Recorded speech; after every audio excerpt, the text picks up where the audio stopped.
Hello, and we're back. Time. I don't know if I upload this the next day or what, but this is part 2 of the painting, right? So we just put on the Leadbelcher and the Greystone, so now we're going to move on to the leathers. So just like we did in the last video, we're going to take the darkest color first. We're going to take this Harvest Brown, we're going to give it a good shake, and we'll just put like 1 or 2 drops. It doesn't actually need to be a whole lot. So we'll put 1, 2 drops onto our palette. We'll take our biggest guy first. We'll always start with the biggest guy. And then make sure we have a nice wet brush. And then let's just go into it, huh? So we want basically everything to be this dark color. No, actually we don't. I think I'm going to want, for him, I'm going to want this to be the blue. I'm going to want his back to be the blue here, in his arms, and a little bit of his, in his chest. And I think I'm going to want that to be a light color, and I'm going to want his legs to be dark. So we're just going to paint his legs this dark brown here. Alright, so here we go. This is what I really wanted to show everybody. How I do like small detail. So you see how wet this is. It's so wet. So I'm not really good at detail work, so I'm just letting the paintbrush go into it. I'm just kind of pushing it, not painting, just pushing this wet pool of water. You'll see once you get close to an edge of something, the water will just suck into it. It just does exactly what it's supposed to do. So I'm not brushing really, but I'm just kind of pressing it in, and then the water from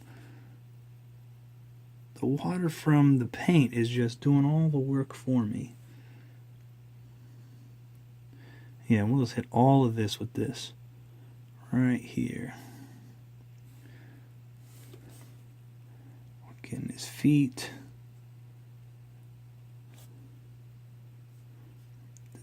Right here. And don't worry too much about this underneath the character, the fig. You probably won't be able to see it anyway, so I mean I wouldn't stress too much about it. So look, I'm just planting it under there.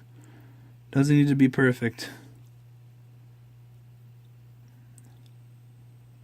And you know what, even these tools, I'm just gonna hit these tools with it. I'm sure those have wood handles, so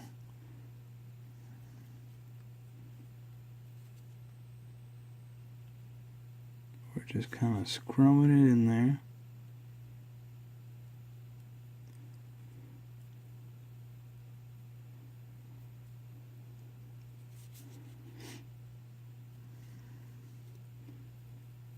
Oops.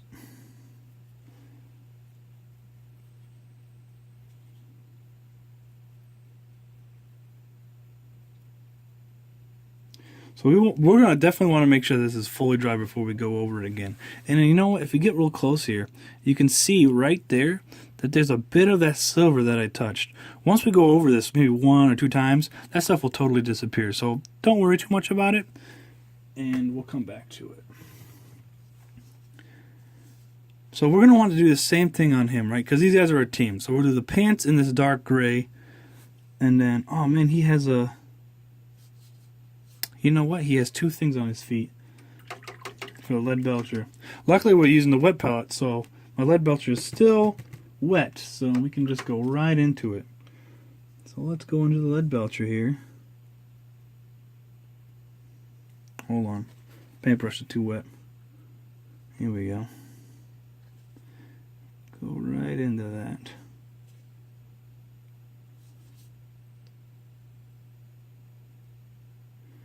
And we're just kind of touching this guy away.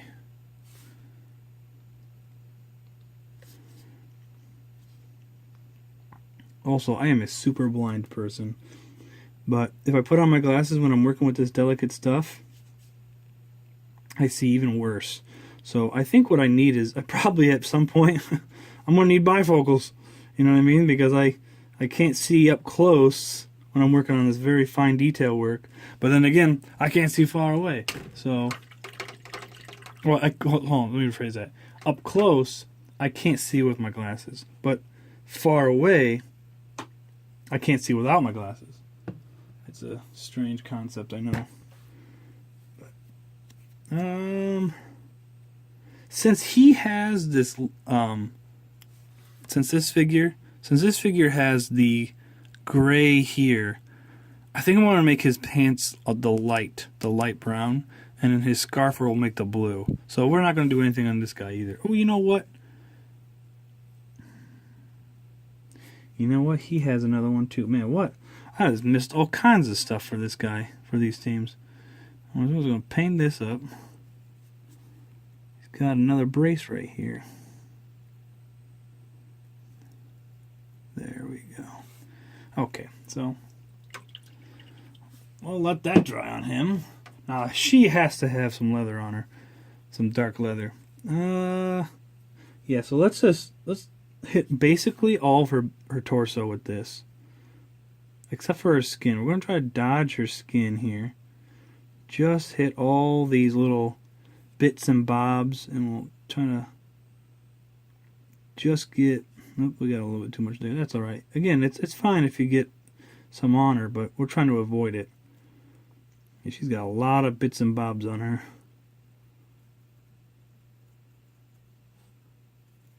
We're just trying to get all of this.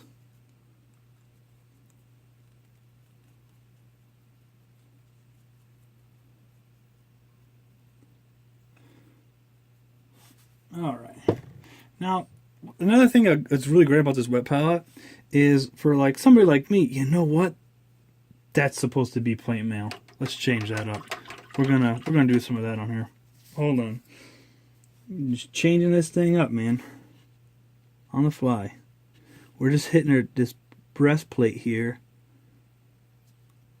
We're hitting this with the gunmetal. Lead vulture, sorry.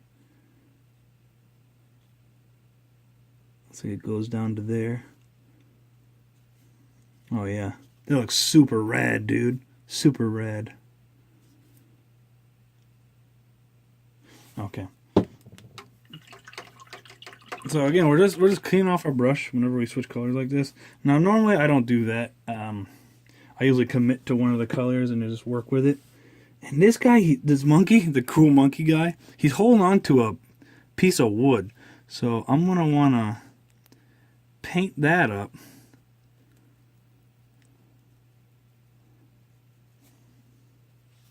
So we're just gonna hit all these little stumps and stuff that he's resting on with this. Yeah, we'll just get underneath him like that.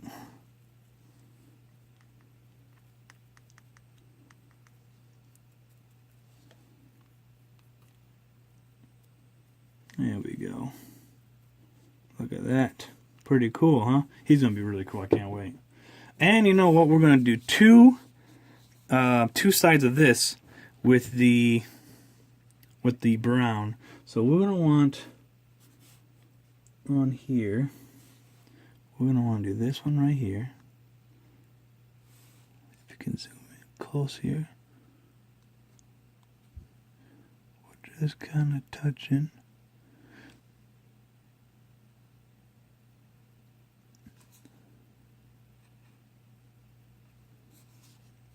And then, see that one on the bottom there?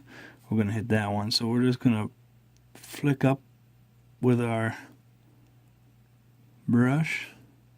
Now, if you look close enough here, you can see that I did go over and I did went over with the other one. Don't worry about it. It's fine. We'll worry about that later. Alright, so we're going to let all that stuff dry out for us right now.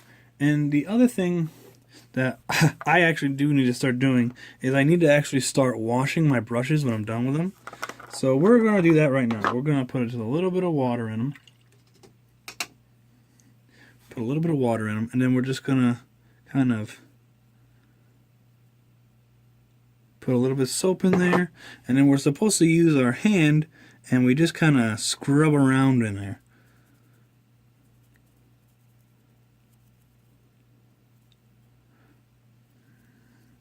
we're using our hand to get all that stuff out of there.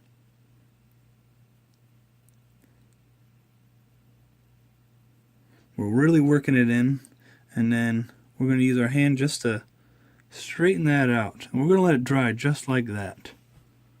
That helps get all that out of there.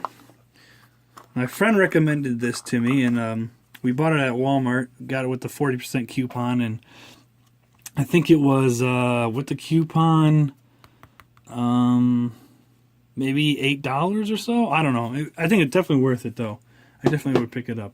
All right, so since we're done with painting for today, right, we're going to seal up our Tupperware, and this will keep all of our paints that we had in there still moist. So when we come back, either tomorrow or 2 days from now, it'll still be wet because we have it wet in here. So, but there's one other thing I wanted to show you guys. So remember how I talked about starting to make, I wanted to talk about how we were going to make the pitch markers. I have them started. So I got these 2-inch discs from wood discs from Hobby Lobby as well. And underneath them, I put a washer, a 2-inch washer. And they fit on there perfectly. And this way, it'll give the marker some weight to it. Now I made 2 of them, one for the Brewers, one for the Masons. And then online, I bought these pillars, right here, from Creology. They're just wooden spools here, but I used those, and I bought some checker pieces online as well, and I glued those checker pieces to the top. So now we'll have this cool little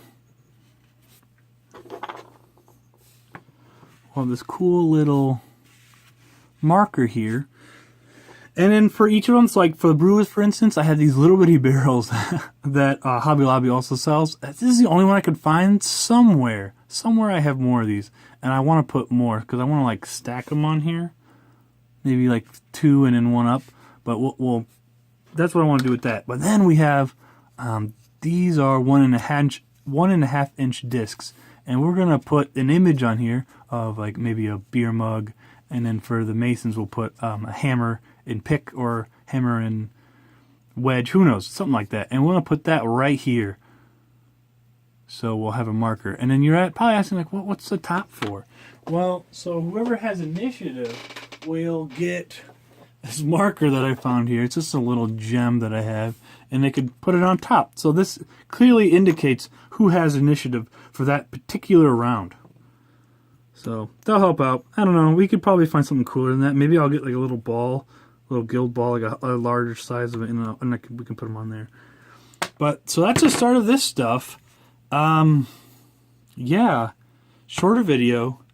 We're gonna let all those paints dry, and we'll talk to you later, you guys. Peace.